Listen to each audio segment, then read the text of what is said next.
காதொளிரும் குண்டலமும் கைக்கு வளையாபதியும் கருணை மார்பின் மீதொளிர் சிந்தாமணியும் மெல்லிடையில் மேகலையும் சிலம்பார் இன்ப போதொளிர் பூந்தாமரையும் பொன்முடிச் சூளாமணியும் பொலியைச் சூடி நீதியொளிர் செங்கோலாய் திருக்குறளை தாங்கும் தமிழ் நீடு வாழ்க. திக்கட்டும் பரந்து வாழும் தீந்தமிழ் உறவுகளே வணக்கம். இது டான் தொலைக்காட்சி பெருமையோடு வழங்குகிற சொற்சமர். வளரும் இளம் பேச்சாளர்களுடைய வாதத்திறனை மேம்படுத்துவதற்கான அமர். இன்றைய சொற்சமர் களத்திலே வட்டுக்கோட்டை மண்ணிலே இருந்து 2 முன்னணி பாடசாலைகளை சேர்ந்த பிள்ளைகள் பங்கேற்று சிறப்பிக்கிறார்கள். வட்டு இந்து கல்லூரி அம்பலவான நாவலர் என்கின்ற பெருந்தகையால் இந்த மண்ணிற்கு ஈந்து உவந்து அளிக்கப்பட்ட பெரிய பாடசாலை. அந்த பாடசாலையிலே இருந்து மாணவ செல்வங்கள் வருகை தந்து என்னுடைய வலப்புறத்திலே வீற்றிருக்கிறார்கள்.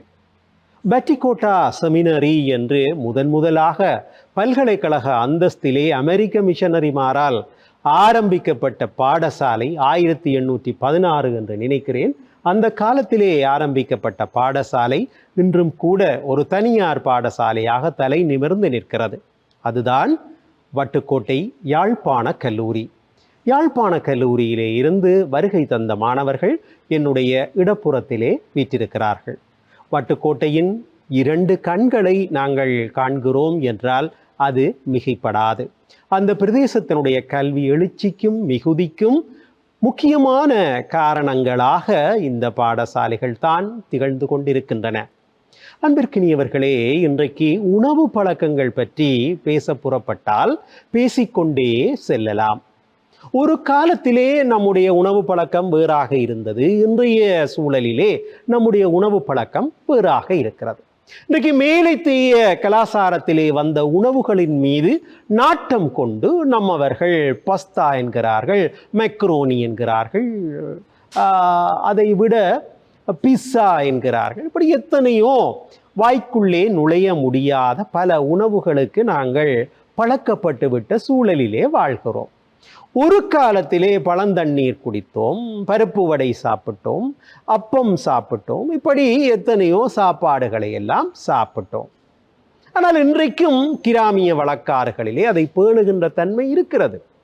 நகரங்களிலே மரபார்ந்த உணவுகளை சமைப்பதற்கென உணவகங்களை நிறுவி அதனூடாக இந்த மரபார்ந்த உணவுகளை நாங்கள் சாப்பிடுகிறோம்.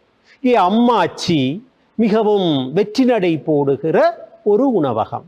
தென்பகுதிகளிலே எல்லாம் ஹெலபோஜன் என்று ஒரு ஆரோக்கிய உணவகம் வைக்கிற முறைமை இருக்கிறது. ஆக இன்று சொற்சமர் கொண்டு வருகிற தலைப்பு என்ன என்று பார்த்து விடலாம்.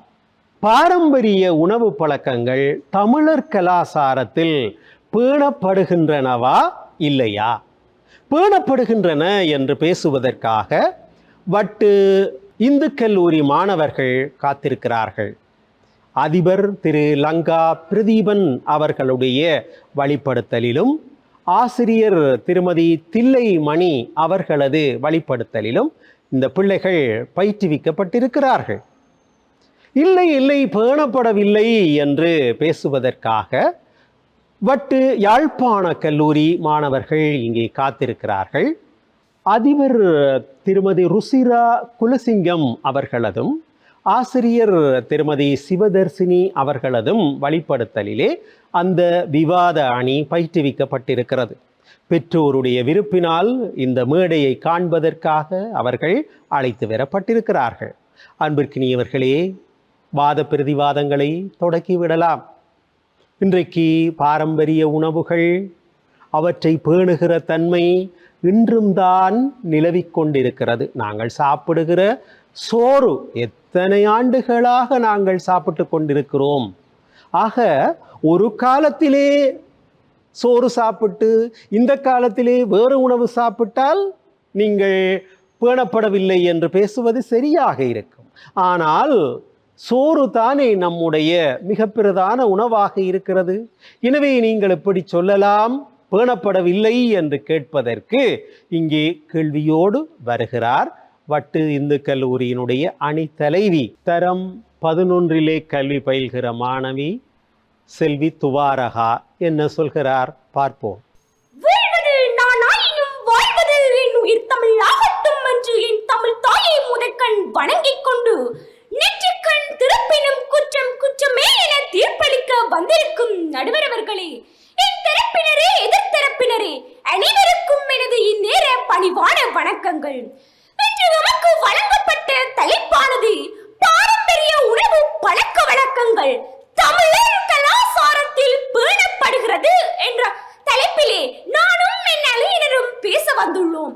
அந்த வகையிலே தலைவர் என்ற ரீதியில் தலைப்பை விளக்க வேண்டிய கடப்பாடு எனக்கு உண்டு.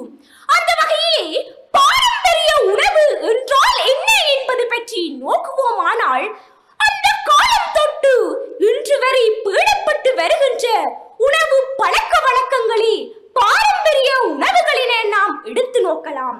அந்த வகையிலே நெத்தரிசி சோறு என்பது பாரம்பரிய உணவுகளிலே மிகவும் சிறப்பாக விளங்குகின்றது. மேலும் குறுக்கன் புட்டு, ஒடியக்கூழ், புட்டு போன்ற பல்வேறுபட்டவற்றை கூறலாம். எனினும் பாரம்பரிய உணவு பழக்க வழக்கங்கள் தமிழர் கலாச்சாரத்தில் பேணப்படுகிறது என்ற வகையில் நானும் என் தரப்பினரும் பேச வந்துள்ளோம்.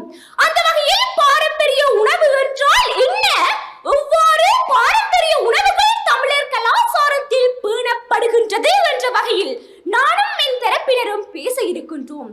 அந்த வகையில் பண்டிகைகளை எடுத்து நோக்குகின்ற போது ஒவ்வொரு பண்டிகைகளும் ஒவ்வொரு தினத்தினை நினைவுகூரும் முகமாக கொண்டாடப்படுகின்றது.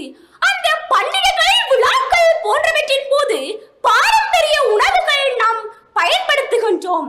பாரம்பரிய உணவுகள் நமக்கு தமிழர் கலாச்சாரத்தில் பேணப்படவில்லை என்று வாதிட வந்திருக்கும் எதிர்த்தரப்பினர் அவர்களே, பாரம்பரிய உணவுகள் பேணப்படவில்லை, பேணப்படுகின்றது என்ற அடிப்படையில் பேணப்படவில்லை என்று கூறுகிறீர்கள்.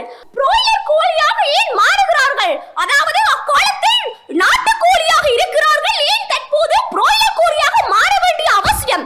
பாரம்பரிய உணவினாலேயே அவர்கள் அக்காலத்தில் நாட்டு கோழியாக இருந்தார்கள், ஏனும் தற்போது பிராய்லர் கோழியாக மாறிக்கொண்டு இருக்கிறார்கள் என்பதை நீங்கள் முதலில் புரிந்து கொள்ள வேண்டும். உதாரணமாக நாங்கள் தைப்பொங்கலை எடுத்துக்கொள்வோம். பண்டிகைகளிலே மிகவும் சிறப்பாக தைப்பொங்கல் பண்டிகைகளானது தை மாத வருடப்பிறப்பாக கொண்டாடப்படுகின்றது.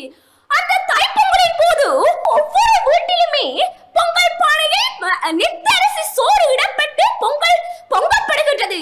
அது பாரம்பரிய உணவல்லவா? அதை நீங்கள் மறந்து விட்டீர்களா என்று எனக்கு தெரியவில்லை. அக்காலம் தொட்டு இக்காலம் தொட்டு மட்பாண்டங்களிலே பல்வேறு வகையான உணவுகள் அனைத்தும் பரிமாறப்பட்டு வருகின்றன.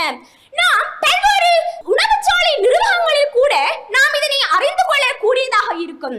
மட்பாண்டங்களை பாவித்து சமைத்து அதிலே பரிமாறக்கூடிய நிலை கூட தற்காலத்தில் காணப்படுகின்றது. அதற்கு ஒரு சான்று தமிழர் கலாச்சாரத்தில் பாரம்பரிய உணவு பேணப்படுகிறது என்பதை நாம் அதிலே உறுதிப்படுத்தக்கூடியதாக அமைகின்றது. அடுத்து நாம் எடுத்து நோக்குவோம் ஆடிப்பிறப்பு. ஆடிப்பிறப்பின் போது ஆடிக்கூழ், ஒடியக்கூழ் போன்ற பல்வேறு கூழ்களை எல்லாம் காய்ச்சுகிறார்கள். அதுவே வீடுகளில் மட்டுமா, பாடசாலைகள், பொது நிறுவனங்களின பல்வேறு பட்ட நிறுவனங்களிலும் ஆடிக்கூழ் காய்ச்சப்படுகின்றது. அது தமிழருடைய உணவு பழக்கம் அல்லவா? தமிழருடைய உணவு பழக்கம் தான். தமிழர்கள் அக்காலம் தொட்டு ஆடிக்கூழினை ஆடிப்பிறப்பின் நன்னாளிலே சுவைத்து உண்டு மகிழ்கிறார்கள். அது தமிழருடைய உணவு பழக்க வழக்கம் என்பதை எதிர்த்தரப்பினர் மறந்துவிட வேண்டாம். அந்த வகையிலே தமிழர் கலாச்சாரத்திலே பாரம்பரிய உணவுகளானது இன்று மட்டுமல்ல என்றுமே பேணப்படுகின்றது. இன்னும் தமிழர்களுக்கு ஒரு குணம் உண்டு, அவர்களுக்கு ஒரு இனம் உண்டு என்று சொல்வதை போல் தமிழருடைய கலாச்சாரமும் பண்பாடும் பாரம்பரியமும் இன்று மட்டுமல்ல என்றுமே பேணப்பட்டு வருகின்றது என்று கூறி, நான் விட்டதை என்னை தொட்டு செல்லும் என்று கூறி வாய்ப்புக்கு நன்றி பாராட்டி விடைபெறுகின்றேன். நன்றி, வணக்கம். பாரம்பரிய உணவு பழக்கங்கள் தமிழர் கலாச்சாரத்தில் பேணப்படுகின்றன. நெல்லரிசி சோற்றிலே தொடங்கி ஆடி பிறப்புக்கு ஆடிக்கூழ் காய்ச்சுவது வரை இன்றைக்கு நாங்கள் பல உணவுகளை இன்றும் பேணிக்கொண்டுதானே இருக்கிறோம். துவாரகாவினுடைய வாதம். ஆனால் இதற்கு மறுபக்கமும் இருக்கிறது. எந்த அளவிற்கு பேணுகிறோம்? இன்றைக்கு எத்தனை புதிய புதிய உணவுகளுக்கு எங்கள் இளைஞர்கள் அடிமையாகி நிற்கிறார்கள். கொத்துரொட்டி கடை வாசலிலே நாக்கை நெட்டி கொண்டு நிற்பவர்கள் எத்தனை பேர்? சிந்திக்க வருகிறார் கௌதமன், வட்டு யாழ்ப்பாண கல்லூரியினுடைய அணி தலைவர். தரம் 12 வகுப்பிலே உயிரியல் விஞ்ஞான பிரிவிலே அவர் கல்வி பயில்கிறார். என்ன சொல்கிறார் பார்ப்போம். தமிழை தந்தவர்களையும் தமிழுக்காக தம்மை தந்தவர்களையும் ஒரு கணம் இங்கு நிறைவு கூறிக்கொண்டு, மதிப்பிற்குரிய நடுவர் அவர்களே, என் தரப்பு வாதினர்களே, எதிர்த்தரப்பு வாதியினர்களே, அண்ட் டான் டிவி நேயர்களே, உங்கள் அனைவருக்கும் இந்நேர வந்தனங்களை கூறிக்கொள்வதில் நான் மட்டற்ற மகிழ்ச்சி அடைகின்றேன். அதாவது பிரதிவாதி அணியினராக எமது வாதங்களுடைய வரையறையானது இங்கு இவ்விடத்தில் நாம் நினைவு கூற வேண்டியது அவசியமாகும். அந்த வகையில் வாதியினராகிய தலைவரனுடைய வரவிலக்கணத்தை நாம் முற்றுமுழுதாக ஒப்புக்கொள்வதோடு அதில் சிறுவராத மாறுபாடை நான் உள்ளதென்பதை அறிந்துள்ளேன். அந்த மாறுபாடு என்னவெனில், பாரம்பரிய உணவு பழக்க வழக்கங்கள் தமிழ் கலாச்சாரம். இங்கு நடுவரவர்களே, நீங்கள் கவனிக்க வேண்டிய விடயம் என்னவெனில், பாரம்பரிய உணவு பழக்க வழக்கம் உலகம் தோன்றியது தொட்டு மனிதர்களின் நாகரிகம் வளர்ந்தது முதல் இத்தனையோ ரீதியான கலாச்சாரங்களில் பாரம்பரிய ரீதியான அவர்களுக்கே உரிய உணவு பழக்க வழக்கங்கள் நிறைவேறுகின்றன. அந்த வகையில் இன்று நாம் நோக்குகின்ற தலைப்பானது தமிழர் ரீதியான தமிழர் நாகரிகம் தொட்டு வந்த பாரம்பரிய உணவுகள் இன்றைய தமிழ் கலாச்சாரத்தில் ஒப்பு ஒழுகுவதா இல்லையா என்பது. அந்த வகையில் நான் எனது வியூகங்களை அமைப்பதற்கு முன்னர் வாதியினால தலைவர் சிறு கருத்துக்கள் எனக்கு சில மாறுபாடுகளை நான் கண்டறிந்துள்ளேன். அந்த மாறுபாடுகளை நான் கூறிக்கொண்டது எனது வியூகங்களுக்கு நான் செல்கின்றேன். அந்த வகையில் தலைவர் அவர்கள் வாதியினராக அவர் வாதத்தை முன்வைக்கும் போது ஒன்று கூறினார். அந்த கால தமிழர்கள், அந்த கால மக்கள் தமிழ் கலாச்சாரத்தை ஒழுகிக் கொண்டு நாட்டுக்கோழிகளாக இருந்தார்களாம். இன்றைய மக்கள் புரோயிலராக இல்லையாம். அன்று நாட்டுக்கோழிகளாக இருந்ததற்கு காரணம் அன்றைய தமிழ் உணவு பழக்க வழக்கங்களை அவர் சீராக ஒழுங்கிக் கொண்டது என்பர். தலைப்பை வாசிக்கவில்லை போலும் அன்றைய தமிழ் பழக்க வழக்கங்களில் உணவு பழக்க வழக்கங்கள் பின்பற்றப்பட்டனவே இல்லை. இன்றைய தமிழ் பழக்க வழக்கங்கள், தமிழ் கலாச்சாரங்கள், இன்றைய உணவு பழக்க வழக்கங்களும் நாகரிகளும் பண்பாடும் பேணப்படுகின்றதா இல்லையா? அந்த வகையில் தலைவரே கூறிவிட்டாரே, இன்றைய மக்கள் புரோயிலராம், அதற்கு காரணம் தமிழ் உணவு பழக்க வழக்கங்கள் பின்பற்றப்படாமல். அவர்கள் முதல்கள் கூறினார்கள், அன்றைய தமிழ் உணவு பழக்க வழக்கங்கள் பின்பற்றப்பட்டன, நாட்டுக்கோழிகளாக இருந்தோம். இன்றைய புரோயிலராக மாறியதற்கு காரணம் என்ன? அதன் எதிர்ப்பதம். தமிழ் உணவு பழக்க வழக்கங்கள் இன்று பின்பற்றப்படவில்லை தமிழ் கலாச்சாரத்தில். மேலும் அவர்கள் கூறினார்கள், தற்கால உணவு மட்பாண்டங்களிடம் பல்வேறுபட்ட உணவு சாலைகளில் இது தயாரிக்கப்படுகின்றார். அது உங்களை ஈர்த்ததற்கான காரணம் என்னவெனில், இன்று அத்தகைய சூழலானது அருகிக் கொண்டுள்ளது. எல்லா வீடுகளிலும் மட்பாண்டங்களில் சமைத்தால் வேறொருவர் மட்பாண்டத்தில் சமைக்கும் போது அது ஒருவருடைய ஈர்ப்பை பெற்றுவிடாது. இது ஒரு அரிதான விடயம் என்பதனாலேயே உமது ஈர்ப்பை அந்த தற்கால மட்பாண்டங்களில் இத்தகைய உணவு சாலைகள் சமைப்பதை பெற்றுள்ளது. அந்த வகையில் இத்தகைய மாறுபாடுகளை 3 வியூகங்களின் அடிப்படையில் தற்கால பாரம்பரிய உணவு பழக்க வழக்கங்கள் தமிழ் கலாச்சாரத்தில் பேணப்படுகிறது இல்லை என்பதை கூறுவதில் அத்தகைய வியூகங்களான காலனித்துவம் சார்பான உணவு பழக்க வழக்கங்களின் சீர்கேடு, தற்போதைய அவசர உலகத்தில் நேரடியாக உடனடி உணவுகளின் தாக்கம், தற்போதைய நாட்டில் அதிகரித்து வரும் உணவு தொடர்பான நோய்கள் என்ற வகையில் 3 வியூகங்களின் அடிப்படையில் எமது வாதத்தை முன்வைக்க உள்ளோம். அந்த வகையில் காலனித்துவம் என்பது என்னவெனில், இலங்கை நாடானது இங்கு தமிழ் கலாச்சாரம் இலங்கையும் இந்தியாவும் காலனித்துவம் என்றால் உள்ளாந்தர், பிரித்தானியர், போர்த்துகீய சார்பில் அடிமைப்பட்ட போது அவர்களின் சமய கலாச்சாரங்கள், பண்பாட்டு கலாச்சாரங்கள் எமது நாட்டில் பரவி வந்துள்ளன. அந்த வகையில் அவர்களது உணவு கலாச்சாரங்களும் இன்றும் எமது நாட்டில் பரவுகின்றன. அது இன்றும் தொடர்பில் உள்ளது. இதற்கு சான்றாக இன்று காணப்படுகின்ற பான், கேக், நடுவர் முதலில் கூறிய போது பிசா, மெக்ரோனி போன்ற உதாரணமாக குறிப்பிடலாம்.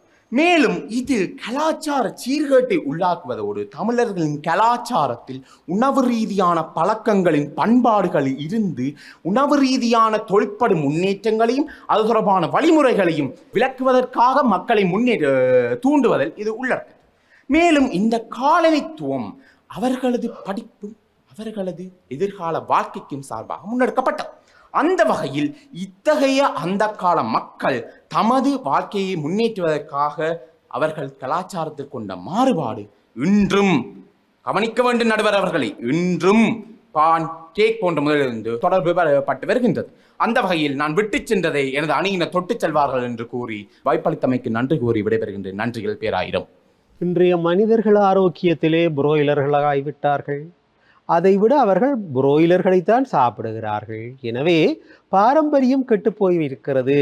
அன்று பேணிய அதே நடைமுறை இன்றைக்கு இல்லை. ஆகவே பாரம்பரிய நடைமுறைகளை இன்றைய உணவு கலாச்சாரத்திலே காண முடியவில்லை என்று தன்னுடைய வாதத்தை கௌதமன் முன்வைத்திருக்கிறார். நாங்கள் தொடர்ந்து பேசலாம் சிறியதோர் இடைவேளையின் பின்னர். இது டான் தொலைக்காட்சி பெருமையோடு வழங்குகிற சொற்சமர்.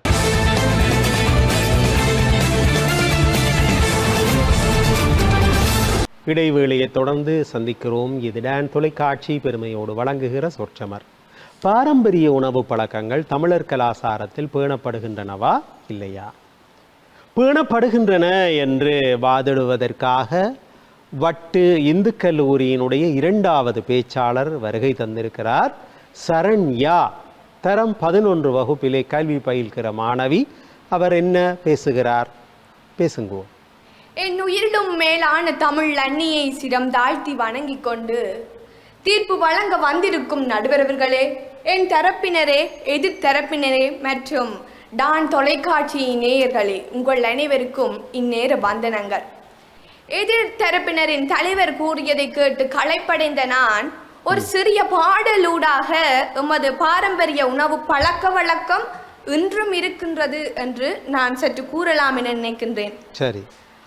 கொத்தி வையன ஆச்சி நித்து பட்டியில பட்டியில அவவும் வரைக்கும் வாழ்க்கை புட்டு சட்டியில வெளிநாடு போனா என்ன, வேற்று கிரகம் போனால் என்ன, ஜாழ்பாணி சுகேசில புட்டு பானை இருக்கும் என்று இப்பத்தே காலத்தில் 2ஆன பாட்டுல கூட அந்த புட்டு புட்டு என்பது தமிழருடைய பாரம்பரியமா இருக்கும். அழகாக அதிலே கூறியிருப்பார். புட்டுடன் எதை சேர்த்து உண்ணலாம், புட்டு எப்படி பட்டது, எப்படி தமிழர்கள் புட்டை விரும்புகின்றார்கள் என்று அவர் அழகாக எடுத்துரைக்கின்றார். புட்டை பற்றி புட்டு வைப்பார். புட்டை பற்றி புட்டு வைப்பார். அப்படி அழகாக கூறியிருக்கின்றார். ஒரு நாளைக்காவது ஒரு மனிதனது உணவுகளில் புட்டு இருக்கும். அது மட்டுமல்லாமல் சோறு இருக்கும். நான் எதிர்த்தரப்பினரிடம் ஒரு கேள்வியை வினாவுகின்றேன். நீங்கள் மதியம் பீட்சா பர்கர் அதுவா சாப்பிட்றீங்கள், இல்ல சோறு சாப்பிட்றீங்களோ? உண்மை என்று ஒன்று உங்கள் மனதில் இருந்தால் அதை நீங்கள் கூறுங்கள். சோறு என்பது நமது பாரம்பரியமான ஒரு உணவு பழக்க வழக்கம். நடுவர்களே, உங்கள் கண் முன்னே இப்பொழுது நல்ல சுட சுட மண்சட்டியில சுட சுட நல்ல கறியும் அருகிலே சோறும், அங்கால பீட்சா அது கொண்டு வச்சா நீங்க எதை தெரிவு செய்வீர்கள்? நடுவரிடம் வில்லங்கமான கேள்விகளை எல்லாம் கேட்கக்கூடாது. கொண்டு வச்சு காட்டி போட்டு எதை சாப்பிடுவீங்கன்னு கேட்டா நடுவர் சாப்பிட்டு காட்டுவார். நடுவரை பார்க்க தெரியவில்லையா சாப்பாடு ராமன் என்று? யாவரும் அறிந்த உண்மை, நீங்கள் அந்த சோறும் மண் சட்டியில் உள்ள குழம்பும் தான் எடுத்து உண்பீர்கள். அது நீங்களும் அறிந்த உண்மை. அது மட்டுமல்லாது எடுத்தரப்பினர் பலவாறு பேசியிருந்தார். சரண்யா என்னை சரணடைய வைக்க பார்க்கிறார். ஆரம்ப காலத்தில் உள்ளவர்கள் நாட்டுக்கோழி, தற்காலத்தில் உள்ளவர்கள் பிராய்லர் கோழி என்று எனது தரப்பினர் கூற, எதிர்த்தரப்பினர் தலைவர் அதற்கு தற்காலத்தில் உள்ளவர்கள் பாரம்பரிய உணவுகளை உண்ணாது விட்டதால தான் இப்ப அவர்கள் பிராய்லர், தற்காலத்திலும் நாட்டுக்கோழிகளாக பல மனிதர்கள் இருக்கிறார்கள் என்பதை நீங்கள் அறிந்து கொள்ள வேண்டும். நீங்கள் ஒரு சிலர் தற்காலத்தில் இருக்கும் உணவுகளை உண்டு, மற்றாக்கள் எல்லோரும் அதைத்தான் உண்ணுகிறார்கள் என்று நீங்கள் கூற முடியாது. அது மட்டுமல்லாது நடுவரவர்களே, திருமண வீடு எடுத்துக்கொள்ளுங்கள், புப்பு நிற நீராட்டு விழாவை எடுத்துக்கொள்ளுங்கள். அதுதானே, அங்கே பிஸ்ஸாவா கொடுக்கிறார்கள். வாழை இலையிலே அழகாக வாழை இலையை விதித்து நல்ல சோறு குழம்பு என புரிம்பாக அழகாக வைத்து, அது எல்லாம் எந்த பாரம்பரியம்? தமிழ் பாரம்பரியம் என்பதை நீங்கள் அறிந்து கொள்ள வேண்டும். அது மட்டுமல்லாமல் தைப்பொங்கல் தீபாவளி எனது தலைவர் கூறியிருந்தார். தைப்பொங்கல் தீபாவளி என்று நீங்கள் அடுப்பிலே வச்சு பிஸ்ஸாவா சுடுகிறீர்கள்? இல்லை, பொங்கல் சுடுகிறீர்கள், வடை சுடுகிறீ, இதெல்லாம் எந்த பாரம்பரியம்? தமிழ் பாரம்பரியம் தான். இப்பவும் அந்த தமிழ் பாரம்பரியம் இருந்து வருகின்றது என்பதை நீங்கள் உணர வேண்டும். அது மட்டும் எல்லாவற்றையும் சுட முடியாது, தேத்தண்ணியை சுட முடியாது, தேத்தண்ணி சுட முடியாது. அது மட்டுமல்லாமல் நீங்கள் கொஞ்சம் புரிந்து கொள்ள வேண்டும். ஆடி பிறப்பு, அது பாடசாலை மாணவர்கள் அனைவரும் ஒன்று கூடி அழகாக ஆடிக்குள் காய்ச்சுவார்கள். ஆடி பிறப்புக்கு நாளை விடுதலை, ஆனந்தம் ஆனந்தம் தோழர்களே என்று நவாலியூர் சோமசுந்தர புலவர் அழகாக பாடி சென்றுள்ளார். அந்த பாரம்பரியம் தற்பொழுதும் தமிழ் கலாச்சாரத்தில் காணப்படுகின்றது என்பது நீங்களும் அறிந்த உண்மை. அது மட்டுமல்லாது இப்போது எமது பாரம்பரியம் தமிழ் யாழ்ப்பாணம் என்றாலே புட்டு. யாழ்ப்பாணம் என்று எடுத்துக்கொண்டால் அது புட்டுக்கு பிரபல்யமானது. அப்படிப்பட்ட புட்டை தான் இன்று பலவாறு புட்டுக்குள் குழல் புட்டு அதுக்குள்ள மாமிச உணவுகளை வைத்து இப்போது பாரம்பரியம் இல்லையாம், அது ட்ரெண்டிங்காம் சாப்பிடுறது. நடுவுக்க வச்சு தள்ளி அது குழல் புட்டுக்கு பயில, அது வேறொரு பேர், அது சாப்பிடுறது ட்ரெண்டிங்காம். ஆனா அந்த புட்டு என்பது எமது தமிழ் பாரம்பரியத்துக்குரிய உணவு என்பதை நீங்கள் அறிந்து கொள்ள வேண்டும். அது மட்டுமல்லாது எமது இந்த பாரம்பரிய உணவுகளை தற்காலத்தில் பல்வேறுபட்ட நபர்கள் உண்டு வருகின்றார்கள் என்பது நீங்களும் அறிந்த உண்மை, நாங்களும் அறிந்த உண்மை. ஆகவே பாரம்பரிய உணவு பழக்க வழக்கங்கள் காணப்படுகின்றது என்று தீர்ப்பை முடிக்குமாறு கேட்டு செல்கிறேன். நடுவருக்கு உத்தரவிட்டு விடை பெறுகிறேன். நன்றி. பாரம்பரிய உணவு பழக்கங்கள் இன்றைக்கும் பேணப்படுகின்றன என்று சரண்யா கொஞ்சம் சுவாரஸ்யப்படுத்தி தன்னுடைய கருத்துக்களை இந்த மன்றிலே உரைத்தார். சரண்யாவினுடைய கருத்துக்கு எதிர்கருத்துக்களை கூறி இல்லை இல்லை இன்றைக்கு பாரம்பரிய உணவுகள் பேணப்படுவது இல்லை என்று வாதிடுவதற்காக வட்டு யாழ்ப்பாண கல்லூரியினுடைய 2வது பேச்சாளர், தரம் 13 வகுப்பிலே கலைப்பிரிவிலே கல்வி பயில்கிற யூதா வருகை தந்திருக்கிறார். பேசுங்கள் யூதா. நடுவர் அவர்களே மற்றும் டான் டிவி தொலைக்காட்சி நேயர்களே மற்றும் என்சக தரப்பினரே மற்றும் எதிரணியினரே, உங்கள் அனைவருக்கும் எனது இன்னேறு வந்தனங்களை தெரிவித்துக் கொள்கின்றேன். நடுவர் அவர்களே, எனது உரைக்கு நான் செல்வதற்கு முன்பாக 2ஆம் பேச்சாளரின் பேச்சிலிருந்து சிறிய மாற்று கருத்தை கூறலாம் என்று விளைகின்றேன். 2ஆம் பேச்சாளர் தனது அவசிகரமான குரலினால் அழகாக ஒரு பாடலை பாடியிருந்தார். கொத்தி வையன ஆட்சி நீத்துப்பட்டியில் என்ற ஒரு பாடலை பாடியிருந்தார். ஆம், அப்பாடலானது ரசிகர்களை கவரும் வண்ணமும் தமது யூடியூப் வலைத்தளங்களிலே தமது லைக்ஸையும் கொமெண்ட்ஸையும் ஏற்றுக்கொள்ளும் வண்ணமும் இது இளைஞர்களினால் பதிவேற்றப்பட்ட பாடல். அப்பாடல் ஒன்றை வைத்துக்கொண்டு 2ஆம் பேச்சாளரான அவர்கள் புட்டை பற்றி பாடுகின்றார்கள். அதனால் புட்டு கலாச்சாரம் இன்றும் இருக்கிறது என்று கூறிவிட முடியாது. ஏனென்றால் பாடல்களில் வருபவை அனைத்துமே கற்பனை தன்மையானவையும் ரசிகர்களை கவரும் நோக்கிலும் எழுதப்பட்டது. அதன் ஒரு பாடல் அடியை வைத்துக்கொண்டு புட்டு இன்றும் இருக்கின்றது, அதனால் புட்டு எனும் கலாச்சாரம் மறையவில்லை, பாரம்பரிய உணவு இருக்கின்றது என்று சொல்லிவிட முடியாது நடுவர் அவர்களே. மற்றொன்று, 2ஆம் பேச்சாளர் எங்களை பார்த்து ஒரு வினா ஒன்று வினாவினார். மதியம் நீங்கள் வரும்பொழுது சோறைத்தான் சாப்பிட்டு வந்தீர்கள் தானே என்று கேட்டார். எங்களை உண்மையான கருத்தை சொல்லும்படி கேட்டார். நாங்கள் அனைவரும் பள்ளியில் கருத்து கொண்டிருக்கும் பள்ளி மாணவர்கள். எமக்கு மதிய நேர உணவு என்பது பாடசாலையிலே சிற்றுண்டி சாலையில் அளிக்கப்படுகின்றது. எமது பாடசாலை என்றதை விட அனைத்து பாடசாலைகளிலும் மதிய நேர உணவாக சிற்றுண்டி சாலையில் ரோல்ஸும் பட்டிஸும் தான் வைக்கப்பட்டிருக்கின்றது. உங்களது பாரம்பரிய உணவுகள் வகைகள் இன்னும் அளிக்கப்படவில்லை என்றால் ஏன் சிற்றுண்டி சாலையில் பழைய கூளையும் பச்சை மிளகாயும் கொண்டு வைக்க வேண்டியதானே? எதற்காக ரோல்ஸையும் பட்டிஸையும் கொண்டு வைத்து எங்களுக்கு விற்பனை செய்கின்றீர்கள் என்று கூறினார். திருமண வீடுகளிலே பழைய பாரம்பரிய உணவுகள் படைக்கப்படுகின்றதாம். திருமண வீடுகள் நடைபெறுகின்றன, பூப்புனித நீராட்டு நடைபெறுகின்றன. ஆனால் மதிய உணவுகள் ஃப்ரைட் ரைஸும் பின்னேரங்களில் நூடிஸுமே கொடுக்கின்றார்கள். இதுவும் பாரம்பரிய உணவா? இல்லை, மேலத்தேயவர்கள் நமக்கு காட்டிவிட்டு சென்ற உணவு. ஏன் திருமண விழாக்களில் ஃப்ரைட் ரைஸுக்கும் நூடிஸுக்கும் பதிலாக நீர் சொன்ன பாரம்பரிய உணவான அந்த புட்டையும் பழைய கஞ்சையும் பச்சை மிளகாயும் கருவாடையும் வைக்கலாம் தானே திருமண வீட்டு வரவர்கள் விரும்பி முன்பார்கள். உப்பு கருவாடு, ஊற வச்ச சோறு, ஆம் நடுவர் அவர்களே. அடுத்ததாக எனது உரைக்கு செல்கின்றேன். நடுவர் அவர்களே, இக்கால சந்ததியினர் தமது வேலை பழுவினாலும் பாரம்பரிய உணவுகள் என்னவென்று தெரியாமையினாலும் அப்பாரம்பரிய உணவுகளை சமைக்க பழகாதனாலும் அது சமைக்க தெரியாதனாலும் துரித உணவுக்கு பழக்கப்பட்டிருக்கின்றனர். காலை தமது பாடசாலை செல்லும் தனது மகனுக்கு தாயானவள் காலையில் செல்கின்ற பேக்கரி வேன், உங்களுக்கு தெரியும், இப்போ அநேகமாக எல்லா இடங்களிலும் செல்கின்ற ஆட்டோ, அந்த ஆட்டோவை மறைத்து ஜாம் பனிஸ், கிரீம் பனிஸ், கறி பனிஸ் என்று தாயானவள் வாங்கி கொடுக்கின்றாள்.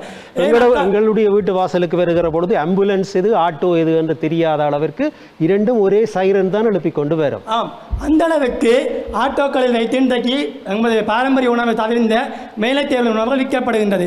ஏன் இன்றைய தாய்மார்கள் அல்லது இன்றைய சந்தையினர் தமது பிள்ளைகளுக்கு காலையில் எழும்பி எமது முட்டாத்தாக்கள் பழைய கஞ்சியையும் கருவாட்டையும் சாப்பிட்டவர்கள், எல்லாம் குரக்கமாக புட்டு சாப்பிட்டார்கள், எல்லாம் பால் ரொட்டி ஒடியால் கூட சாப்பிட்டு சமைத்து கொடுக்கலாமே, சமைக்கலாம். ஏனென்றால் அவர்களுக்கு தெரியாது. ஏனென்றாலும் அது பாரம்பரிய உணவு பழக்க வழக்கங்கள் இன்று நாளடைவில் மருவி மேலத்தேவர்களை பின்பற்றுகின்றதாக நமது உணவு பழக்க வழக்கங்கள்.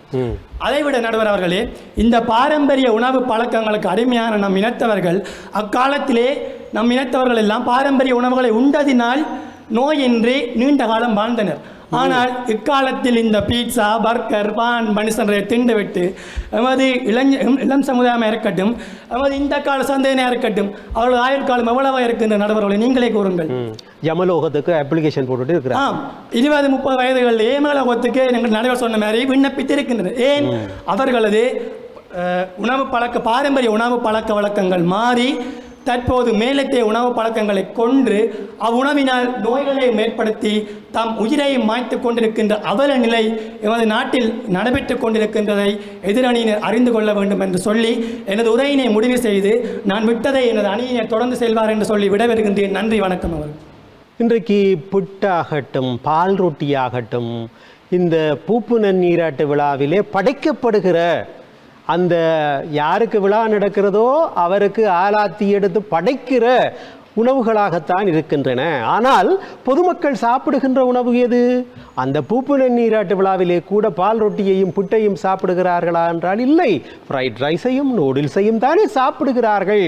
எனவே எப்படி சொல்வீர்கள் பாரம்பரிய உணவுகள் பேணப்படுகின்றன என்று? அவை வேண்டுமென்றால் ஆலாத்தியாக இழுக்கப்பட்டு விட்டு போகின்றன என்று தன்னுடைய ஆதங்கத்தை சொன்னார் யூதா. தொடர்ந்து பேசலாம் சிறியதோர் இடைவேளையின் பின்னர். இது டான் தொலைக்காட்சி பெருமையோடு வழங்குகிற சொற்சமர், வளரும் இளம் பேச்சாளர்களுடைய வாதத்திறனை மேம்படுத்துவதற்கான அமர்.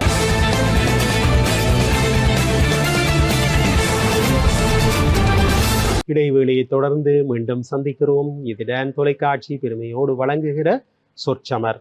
இன்றைய சொற்சமர் களத்திலே பட்டு இந்து கல்லூரி, அவர்களை எதிர்த்து வட்டுக்கோட்டை யாழ்ப்பாண கல்லூரி.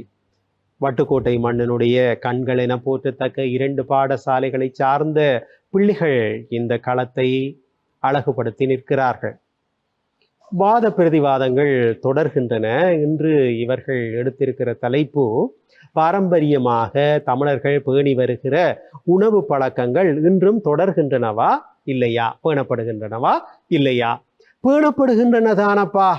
பேசுவதற்காக வட்டு இந்து கல்லூரியினுடைய நிறைவு பேச்சாளர், தரம் 13 வகுப்பிலே கல்வி பயில்கிற, கலைத்துறையிலே கல்வி பயில்கிற பிரதாப் வருகை தந்திருக்கிறார். பிரதாப் என்ன சொல்ல போகிறார் கேட்டு பார்ப்போம். நெற்றிக்கண் துறப்பினும் குற்றம் குற்றமே என தீர்ப்பளிக்க வந்திருக்கும் நடுவர் அவர்களே, எனது எதிரணிவாதிகளே, என் பக்க அணிவாதிகளே மற்றும் டான் தொலைக்காட்சியின் நேரவர்களே, உங்களுக்கு எனது முதல் கண்ண வணக்கங்களை தெரிவித்துக் கொண்டு எனது விவாதத்தை தொடரலாம் என நினைக்கின்றேன். நடுவர் அவர்களே, எனது எதிரணி 2வது பேச்சாளர் கூறியிருந்தார், எனது அருமை நண்பர் யூதா.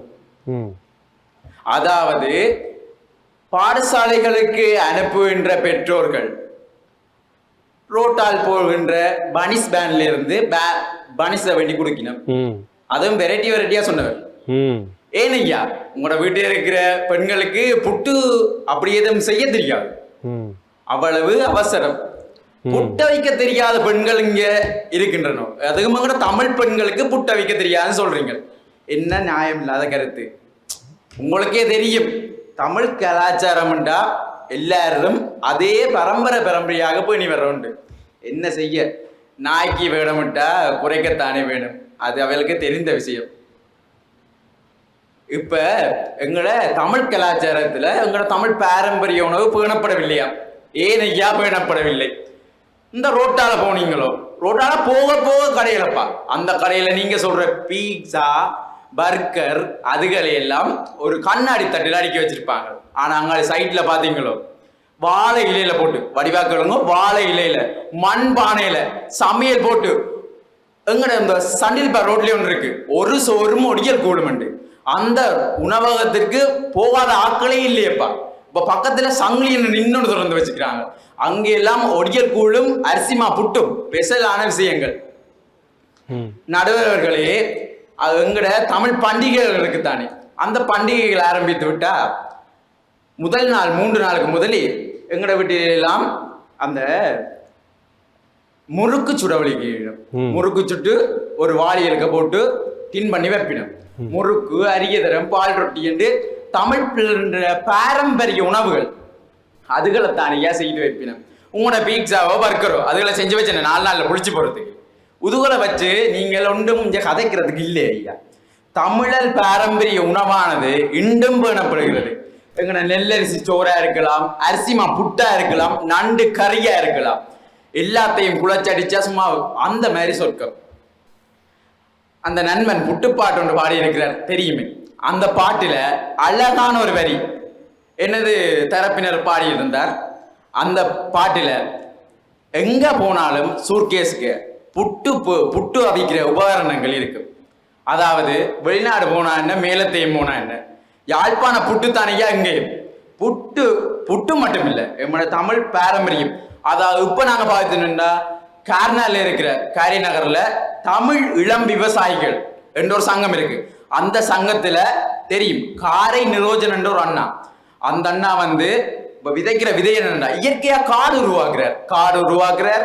விதைகள் வந்து கேப்பக்களி, சாமை, இருங்கு, சின்னரங்கு, வெள்ளிருங்கு என்று பல வகைப்பட்ட உணவுகள் அவரே செஞ்சு எல்லாருக்கும் பரிமாறுற வீடியோக்கள் இப்ப வலைத்தளங்கள்ல பெருசா வந்தோன்னு இருக்கு, வைரல் ஆகி கொண்டு இருக்கு. அதெல்லாம் உங்களோட கண்ணுக்கு தெரியாதோ, நீங்க பீட்சா பர்கர் தான் பாக்குறீங்க போல. என்ன செய்ய? அடுத்ததா இப்போ இந்த ஜூதா உங்களோட வீட்டுக்கு கிட்டத்தான் அந்த கடற்கரை வீதியில புதுசா ஒரு ஃபார்ம் ஒன்று தொடங்கி இருக்காங்க தெரியுமே. அந்த ஃபார்மில் நீங்க சொல்ற பீஸா பர்கர் அதுகளை வச்சுக்கிறாங்க. ஒடியல் கோள், பனங்கல், பதநீர், குருத்து அதெல்லாம் தமிழர் பாரம்பரியம் வைப்பா. அதெல்லாம் இங்க எங்கள் யாழ் மண்ணில மட்டும் இல்லாம எல்லா இடத்தையும் இப்படி பேணப்பட்டு வருகிறது. ஏன் நடுவர்கள் வந்தவன் அழகாக ஒன்று விஷயம் ஒரு புள்ளி ஒன்று எடுத்து தள்ளிருந்து தென் பகுதியில கெலலோயன் என்ற ஒரு உணவகம் இருக்குதா. நடுவர்கள் எனது பாயிண்ட்ஸ் ஆகி இருக்கிறத அவரே சொல்லிவிட்டார். அந்த உணவகத்தை பார்த்தீங்கன்னா அங்க தமிழ் ஆக்களையும் விட சிங்களாக்கள் தமிழ் பாரம்பரியத்தை வந்து பேன்ற வகையில் அவையில் வந்து தமிழற்ற உணவை வந்து சாப்பிட்டு பார்க்கணும். இல்லை அது கருத்தை நீங்கள் பிழையாக விளங்கிக் கொள்ளக்கூடாது. ஹெலபோஜன் என்பது அவர்கள் சிங்கள பாரம்பரிய அலப்பே இப்படியான உணவுகளை அங்கே பாரம்பரியமாக செய்து அவர்கள் விற்பனை செய்வதற்காக, சுருக்கமாக சொன்னால் எங்களுடைய அம்மாச்சி என்று வைத்துக் கொள்ளுங்கள், அதுதான் ஹெலபோஜன். ஹெலபோஜன்ல வந்து தமிழ் உணவுகளும் இருக்கு ஐயா. தமிழ் பாரம்பரியத்தை இரண்டு தமிழர்கள் மட்டுமல்ல சிங்களவர்களும் சேர்ந்து தமிழ் பாரம்பரியத்தை வளர்க்கின்றனர். சரி சரி. எதிரப்பினரே, நீங்கள் உங்களது அதாவது உங்கள் குடும்பங்களில் நடைபெறுகின்ற பேர் சூட்டல், அதாவது சோறூட்டலுக்கெல்லாம் நீங்கள் இந்த பீஸா பர்கர் அவனது ஊற்றுறீர்கள் சோறத்தானே, அதாவது நெல்லரிசி சோறு, அதை நீங்கள் மோதிரத்தில் எடுத்து ஊற்றுகிறீர்கள். பீஸா பர்கரை ஊட்டுங்க. தமிழ் பாரம்பரியம் இன்னும் பேணப்படுகிறது. இது ஒரு உதாரணம்.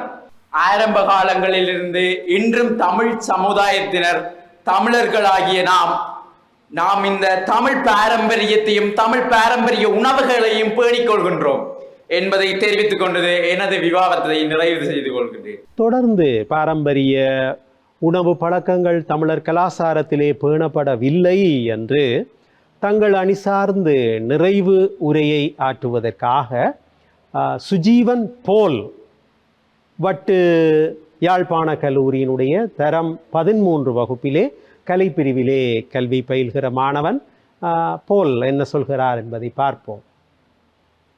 செங்கோல் போல் வீற்றிருக்கும் நடுவர் அவர்களுக்கும் என் தரப்பு வாதிகளுக்கும் எதிர்த்தரப்பு வாதிகளுக்கும் டான் தொலைக்காட்சி நேயர்களுக்கும் என் நேர வந்தனங்களை கூறிக்கொள்வதில் நான் பெரும் மகிழ்ச்சி அடைகிறேன்.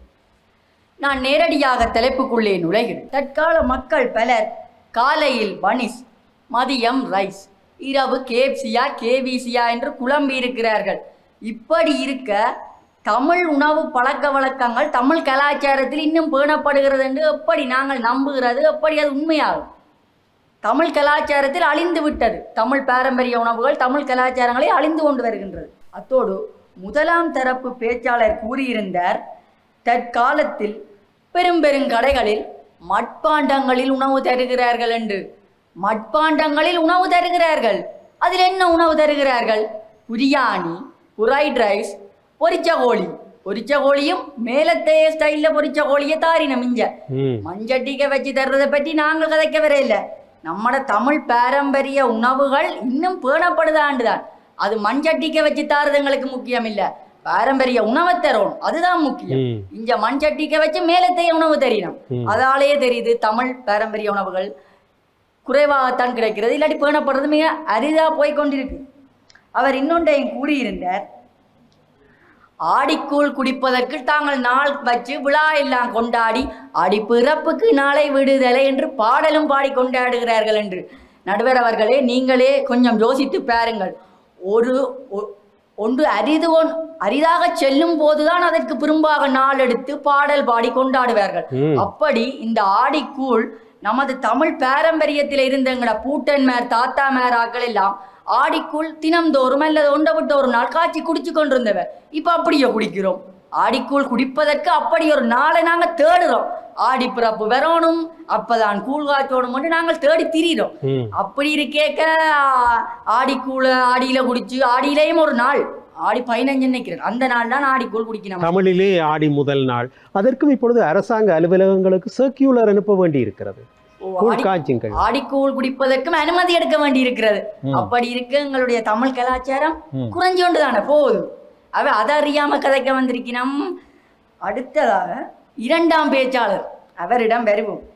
அவர் சொல்லியிருந்தார், மட்பானையிலே சோறும் கறியும் ஒரு சைட் பீஸா தந்தா நடுவரே நீங்கள் எதை சாப்பிடுவீர்கள் என்று கேட்டிருந்தார். மட்பானையிலே சோறும் கறியும் தருகிறாரா?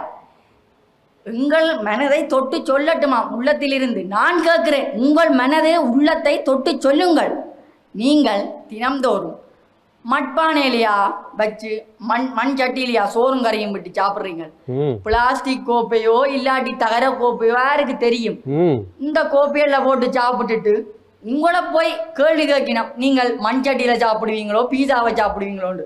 அவ ஒரு யோசிக்காம கதைக்கணும். தைப்பொங்கல் கொண்டாடினமா? தைப்பொங்கலும் பிறகு ஆடிக்கூழ் மாதிரித்தான். தைப்பொங்கலுக்கும் ஒரு விழா வச்சாத்தான் பொங்கினம், பொங்கி சாப்பிடினம். அதையும் பொங்கலை சாப்பிட்றேல, தற்காலத்து இளம்படிகள் வடையை சாப்பிட்டு கடையில போய் ரொட்டியை சாப்பிட்றாங்க. அப்படி இருக்க தைப்பொங்கல் இங்கே ஐயா கொண்டாடுற தைப்பொங்கல் கொண்டாடி நாங்களோட வீட்டில் இருக்கிற அம்மம்மாவுக்கு பயறு போட்டு அவிச்சு கொடுக்குறோம். ஆனால் அது இப்போ தைப்பொங்கல் ஆண்டு தான் பொங்க வைக்கிறோம். மனுஷி ஒரே எங்களை கேட்குது, தம்பி இன்றைக்கு விடிய அம்மாட்ட சொல்லி ஒருக்கா புக்க செய்யணுண்டு. இப்போ எங்க புக்க செய்ய நேரமே விடிய வரல. நான் பள்ளிக்கூடம் போயிருக்க புக்க சக்கரை இடிச்சு பயர் அவிச்சு இடிச்சு டைம் இருக்கும் இல்லை. அதாலதான் தற்காலத்துல தமிழ் கலாச்சார உணவு பாரம்பரியங்கள் குறைஞ்சு கொண்டு போகுது. அதாலதான் பான் கொண்டு வரவரும் இப்ப மாமா ஆகி போன. ஓ, பான் மாமா, பான் அங்கிள் என்று குழந்தை பிள்ளைகள் கூப்பிடுது. அடுத்ததான் இந்த பொங்கலும் அப்படித்தான். எப்பயாவது பொங்கலுக்கு நாங்கள் பொங்கல் சாப்பிட்றதும் இல்லை, நாங்கள் வடையை சாப்பிட்டு கடையில போய் ரொட்டி சாப்பிட்றோம். அவையும் அப்படித்தான். இனி வந்து சொல்லிவினோம், தாங்கள் பொங்கல்லாம் சாப்பிட்டு நாங்கள் புக்கெல்லாம் சாப்பிட்டு நாங்கள் என்று. இதெல்லாம் நடைமுறைக்கு சாத்தியம் இல்லாத ஒரு கதை. ஏன் இதை நான் முக்கியமாக கூற வேண்டும். நாங்கள் வந்த உடனே பள்ளிக்கூடத்தால சாப்பிடாம கொள்ளாம களைச்சி இருந்து நாங்கள் வந்த உடனே டான் டிவி தொலைக்காட்சிக்கு இந்த நிகழ்ச்சிக்கு பொறுப்பாக இருக்கிறவர் என்ன நான் நினைக்கிறேன். அவர் ஒரு பெரிய மனசு கொண்டவர். உடனே கேட்டார், தம்பி சாப்பிட்டா வந்த நீங்கள் என்ன சாப்பிட்றீங்கள் என்று கேட்டார்.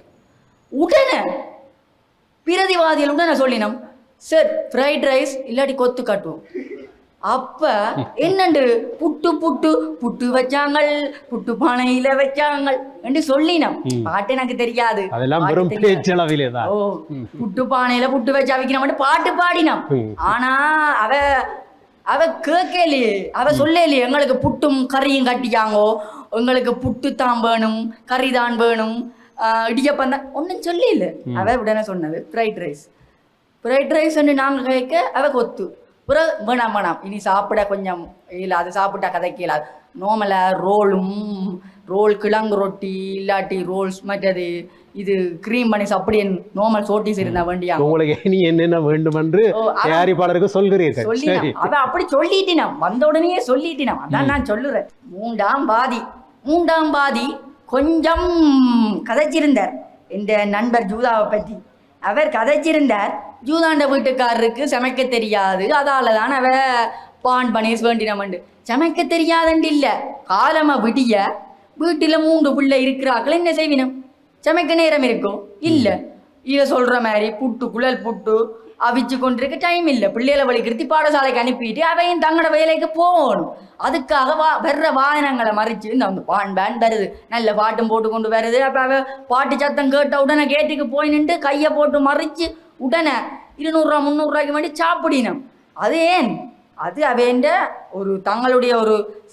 தங்களுடைய தேவைகளை வேகமாக செயற்படுத்தி கொள்றாங்க. சாப்பாடு செய்ய அவைக்கு நேரம் இல்லாதபடியா அவை அப்படி செய்யணும். அதுவும் நம்மளோட பாரம்பரிய உணவு பழக்க வளங்களை குறைச்சி கொண்டுதான் வருது. அடுத்ததா நான் சொல்ல போறேன்டா, 3ஆம் பாதி சொல்லியிருந்த சிங்கள உணவு பழக்க வழக்கங்களை சிங்களத்துல பாரம்பரிய உணவுகள் செய்யணும், அங்க அவைக்கு கடை வச்சிருக்கணும், பாரம்பரிய உணவு செய்யணும்னு சொல்லினோம். இவ தலைப்ப வடிவ வாசிக்கலேன்னு தான் நான் சொல்றேன். பாரம்பரிய உணவு பழக்க வழக்கங்கள் இன்றைய தமிழ் கலாச்சாரத்தில் பேணப்படுகிறது அல்லது இல்லை எனும் தலைப்பில் தான் பேச வந்திருக்கும். இவரே தேவையில்லாம சிங்கள உணவு பழக்க வழக்கங்களை இதுக்குள்ள சேர்க்கிறாருன்னு தெரியல. அதுக்கும் இந்த தலைப்புக்கும் சம்பந்தம் இல்லாத ஒன்று அவர் கதைச்சிருக்கிறார். அதை நீங்க ஏற்றுக்கொள்ள மாட்டீங்கன்னு நான் நம்புறேன். வாழை இலையில வந்து தமிழ் உங்களுக்குரிய நேரம் நிறைவடைந்து விட்டது. தமிழ் பாரம்பரிய பழக்க வழக்கங்கள் உணவு பழக்க வழக்கங்கள் தமிழ் கலாச்சாரத்தில் இருந்து பேணப்படுகிறது இல்லை என நான் கூறி அறுதியும் உறுதியுமாக செல்கிறேன். நன்றி, வணக்கம். சுஜீவன் போல் நல்ல சுவாரஸ்யமாக பல தகவல்களை இந்த மன்றிலே வெளிப்படுத்தினார். எதிரணியினரை ஒரு பிடித்தார். அந்த வாதத்தோடு சிறியதோர் இடைவேளைக்கு சென்று வரலாம். இடைவேளையை தொடர்ந்து தொகுப்புரை மற்றும் தீர்ப்புரையிலே சந்திக்கலாம்.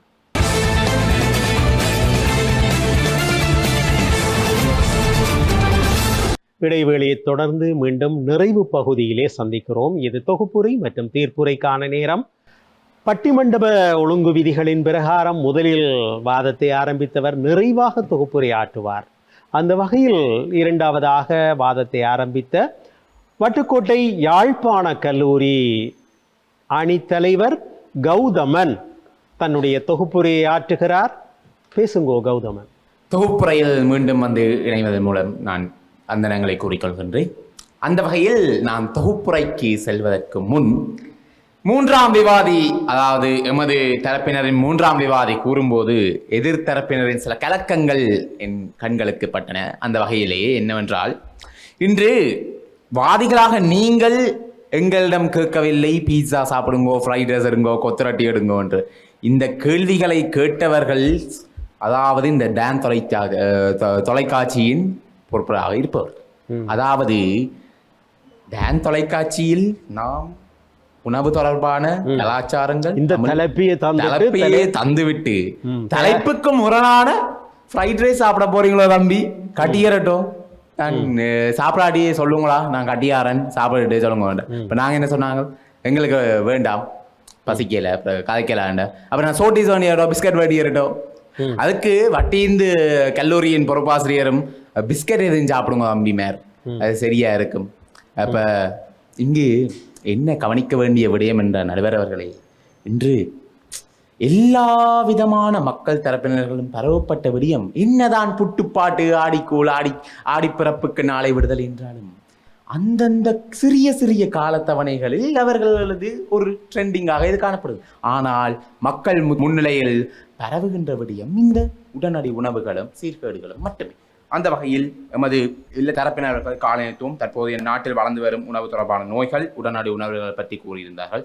இந்த எனது தொகுப்புரையை நிறைவேற்றி நன்றிகளாய். வட்டு இந்து கல்லூரி அணியினுடைய அணி தலைவி தன்னுடைய தொகுப்புரையை ஆற்றுகிறார். அவைக்கு மீண்டும் எனது வணக்கங்கள். இரண்டாவது தரப்பினரின் வாதத்துக்கு வருகின்றேன். இரண்டாவது தரப்பினர் கூறியிருந்தார் நோய்கள் வருகின்றது என்று. ஆம், நோய்கள் வருகின்றது தான். காய்ச்சலின் போது நீங்கள் பீசா பர்கரா சாப்பிடுவீர்கள் அல்லது இலைக்கஞ்சி அதுகள் சாப்பிடுவீர்களா என்பது எனக்கு தெரியவில்லை. அதை நீங்கள் முதலில் புரிந்து கொள்ள வேண்டும். அதே போல் சிற்றுண்டி சாலையில் ரோல் பெட்டிஸ் தருகிறார்கள் என்று கூறியிருந்தீர்கள். ஆம், உண்மைதான். நாங்கள் கூறியது மதிய வேளை உணவின் போது சோறு உண்கிறீர்கள் என்பது. அதை நீங்கள் தவறாக புரிந்துவிட்டு கூறுகின்றீர்கள். டான் டிவி தொலைக்காட்சியின் பொறுப்பாளர் கூறியிருந்தார்கள் ரைஸ் வாங்கி கொண்டு வருவதா என்று தான் கேட்டாரை ஒழிய ஃப்ரைட் ரைஸ் வாங்கி கொண்டு வருகிறதா என்று கேட்கவே இல்லை. இது ஒரு பொய்யான வதந்தி தகவலாக இந்த சொற்சமரிலே கூறப்பட்டுள்ளது. இது பொய்யான தகவல். நாங்கள் சாப்பிடவில்லை என்றுதான் கூறினோம். யாழ்ப்பாண கல்லூரியை சேர்ந்த மாணவர்கள் தான் தாம் சாப்பிடவில்லை என்று கூறினார்கள். அதற்காகவே டான் தொலைக்காட்சியின் பொறுப்பாளர் ரைஸ் வாங்கி கொண்டு வருவதா என்று கேட்டார். ரைஸ் என்பது ஃப்ரைட் ரைஸ் அல்ல, சோறு. அதே போல் வடை சாப்பிடுகிறார் என்று கூறியிருந்தார். வடை என்பது பாரம்பரிய உணவு என்பதையும் நீங்கள் மறந்துவிட வேண்டாம். வடை சாப்பிட்டு விட்டு ரொட்டி சாப்பிட போகிறார்கள் என்பதை நீங்கள் சொன்னீர்கள். மூன்றாம் வாதி தரப்பினர் அவர்களே, மறந்துவிட வேண்டாம். அந்த வகையில் எனது தொகுப்புரைக்குள் நுழைகின்றேன். நமக்கு வழங்கப்பட்ட தலைப்பிலே பாரம்பரிய உணவு பழக்க வழக்கங்கள் தமிழர் கலாச்சாரத்தில் பேணப்படுகிறது என்பதை என் தரப்பினர் அவர்கள் எவ்வாறான விழாக்கள் பண்டிகைகளின் போது தமிழர் கலாச்சாரம் பேணப்படுகிறது, எங்கு பேணப்படுகிறது என்ற பல்வேறு உதாரணங்களை எல்லாம் எடுத்துக்காட்டி உங்களுக்கு விளங்கப்படுத்தி உள்ளார்கள் என்பதையும் நான் இவ்விடத்தில் கூறுகின்றேன்.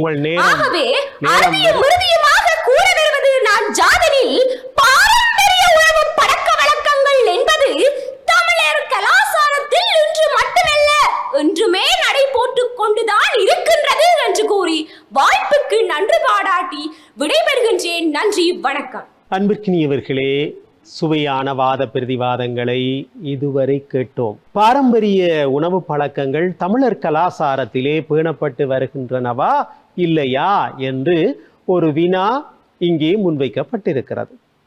வட்டுக்கோட்டை யாழ்ப்பாண கல்லூரியினர் அப்படி இல்லை, அவை பின்பற்றப்படுவதில்லை என்று பேசினார்கள். இல்லை, பாரம்பரிய உணவு பழக்கங்கள் இன்றும் பேணப்பட்டு வருகின்றன என்று வட்டுக்கோட்டை இந்து கல்லூரியினர் பேசினார்கள். இந்த பிள்ளைகள் ஒருவரை ஒருவர் எதிர்த்து அந்த களத்திலேயே பதில் சொல்லக்கூடிய ஒரு ஆற்றலை பெறக்கூடிய ஆளுமை உருவாக்கத்தை இந்த களம் வழங்கி கொண்டிருக்கிறது. இதற்கு மிக பிரதானமாக கல்வி காரூணியன் ESP நாகரத்தினம் ஐயா அனுசரணை வழங்குகிறார். சிறந்த பேச்சாளருக்கான பரிசை தமிழகத்தினுடைய புகழ்பெற்ற பேச்சாளர்கள் பட்டிமன்றம் ராஜா, பாரதி பாஸ்கர் இருவரும் இணைந்து வழங்குகிறார்கள். இது அனைவருக்கும் தெரிந்த உண்மை. இப்போ இந்த பாரம்பரிய உணவுகள் எவை என்று ஒரு கணம் கண்ணோட்டம் இடுகிறோம். ஒரு காலத்திலே புதிய உணவுகளாக இருந்தவை இன்னொரு காலத்திலே பழைய உணவுகளாகி போய்விடும். அப்பம், தோசை ஒரு காலத்திலே அவை புதிய உணவுகள்.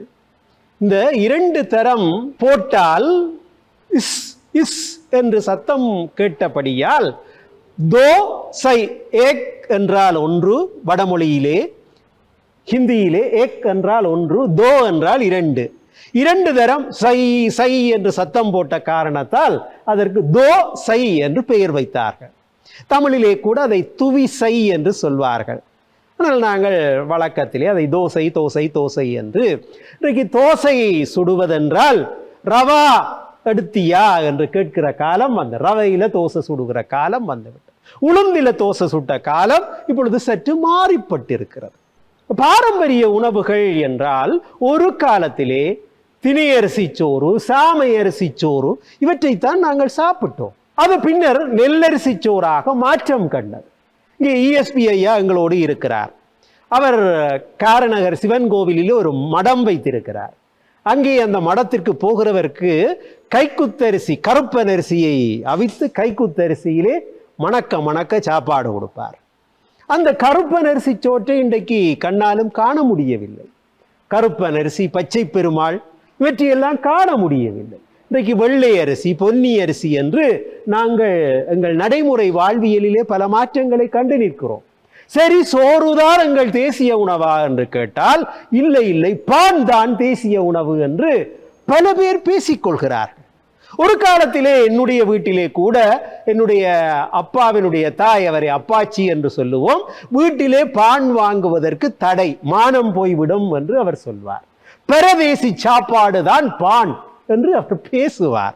பிரதேசங்களிலே இருந்து வந்தவர்கள் தான் பானை சாப்பிடுவார்கள் என்ற கருத்து மாறி இன்றைக்கு மூலை முடுக்கெல்லாம் நீங்கள் சொன்ன மாதிரி பான் மாமா வருகிறார், பானங்கள் வருகிறார், பாட்டு பாடி வருகிறார். நான் நினைக்கிறேன் ஒரு காலத்திலே தரம் ஒன்று பிள்ளைகளுக்கு வாரார் வாரார் பான் மாமா, பாடி வரார் பான் மாமா என்றெல்லாம் பாட்டு சொல்லி கொடுக்கிற காலம் வந்திருக்கும். அன்பிற்கினியவர்களே, இந்த கொத்து ரொட்டி கூட ஒரு சுவாரஸ்யமான வரலாற்றை கொண்டது. இந்த கொத்து ரொட்டி முதலாக இந்த 2ஆம் உலகப் போரின் பொழுது இலங்கையர்கள் கண்டுபிடித்த உணவு என்று சொல்கிறார்கள். இலங்கையர்கள் இந்த கோதம்பமாவை எண்ணெயிலே குழைத்து அதை ரொட்டியாக சுட்டு பிறகு எண்ணெயிலே காய்கறி எல்லாவற்றையும் பொரித்து, இறைச்சியையும் பொரித்து, எல்லாவற்றையும் சேர்த்து ஒன்றாக கொத்தி எடுத்து சாப்பிடுகிற சாப்பாடு கொத்து ரொட்டி. அதிலே ஒரு வகைதான் பரோட்டா என்று எல்லாம் சொல்கிறோம். இதை 1970களிலே மீன் பிடிக்க போன மீனவர்கள் தமிழக மீனவர்களுக்கு உபயமாக கொடுத்தார்களா? அந்த மீன் பிடிக்கிறவர்களிலே இருந்துதான், தமிழக மீனவர்களிலே இருந்துதான் தமிழகத்திற்கு பரோட்டா போனது, கொத்து போனது என்று அங்கே பேசுவார்கள். அங்கே இந்த கொத்துக்கு சிலோன் கொத்து என்று சொல்லுவார்.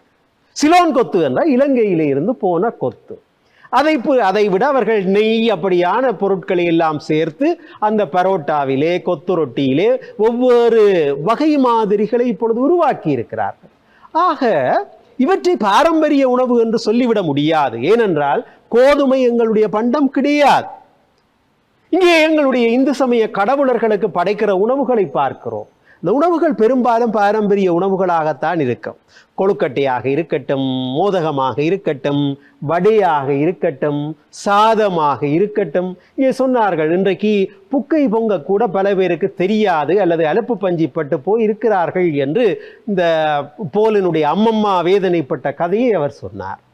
ஆகவே இன்றைக்கு சமூகத்திலே பார்த்தால் ஒரு காலத்தினுடைய உணவு இன்னொரு காலத்திற்கு வருகிற பொழுது அது பாரம்பரியமாக மாறுகிறது.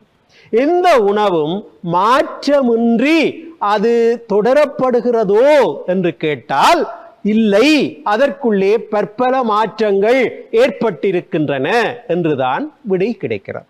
இன்றைக்கு நம் மத்தியிலே பரவலாக கையாளப்படுகிற உணவுகளை பார்த்தால் அவை ஏதோ ஒரு விதத்திலே கோதுமை மா செல்வாக்கிற்கு உட்பட்ட உணவுகள் தான். அது இடியப்பமாகட்டும் கோதுமை மா வேண்டும், புட்டு அவிப்பதாகட்டும் கோதுமை மா வேண்டும்.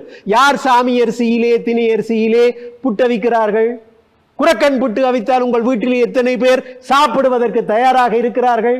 எனக்கு என்ன டயபெட்டிக்கோ என்று கேட்டு குரக்கன் புட்டு அவித்தவரை ஒரு பார்வை பார்ப்பதற்குத்தான் இன்றைக்கு வீட்டிலே இளையோர்கள் பார்த்திருக்கிறார்கள். ஆகவே இந்த உணவுகளை பொறுத்தவரையிலே உணவுகள் காலத்திற்கு காலம் மாறுதல்களை காணுகின்றன. இந்த பாரம்பரியத்தை பேணி அவற்றை பக்குவமாக சந்ததி கடத்தல் செய்ய வேண்டும் என்று உணர்கிறவர்கள் மிக குறைவு. அதனால்தான் இங்கே சொன்னார்கள், ஆடிப்பிறப்பு பற்றி சொன்னார்கள்.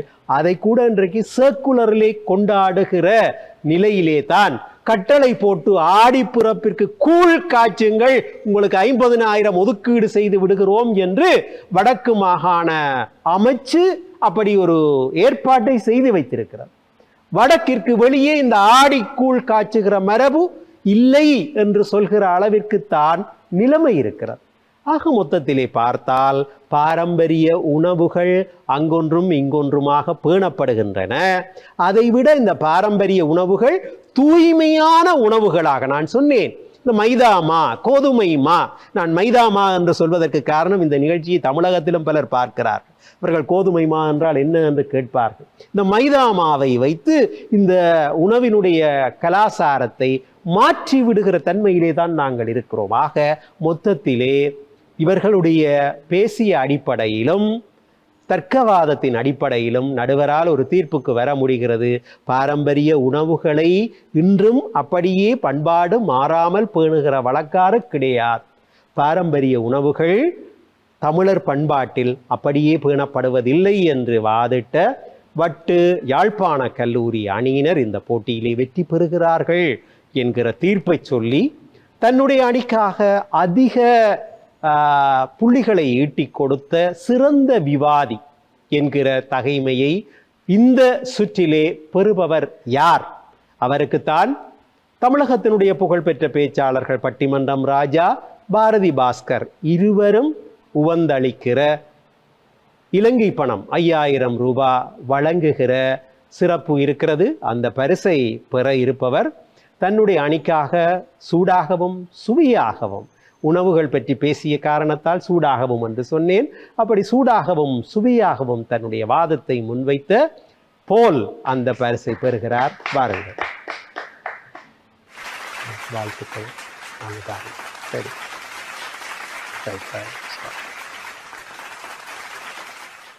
நல்லது நேயர்களே, மீண்டும் மற்றும் ஒரு நிகழ்ச்சியில் சந்திக்கலாம். நிகழ்ச்சி தயாரிப்பாளர் செல்வச்சந்திரன், நிகழ்ச்சி ஒளிப்பதிவு மற்றும் படத்தொகுப்பினை மேற்கொள்கிற விபீஷன் மற்றும் ராஜ் குழுவினர் அனைவருக்கும் நன்றி கூறி மீண்டும் மற்றும் ஒரு நிகழ்ச்சியில் சந்திக்கும் வரை வணக்கம் கூறி விடை கொள்கிறேன். நன்றி, வணக்கம்.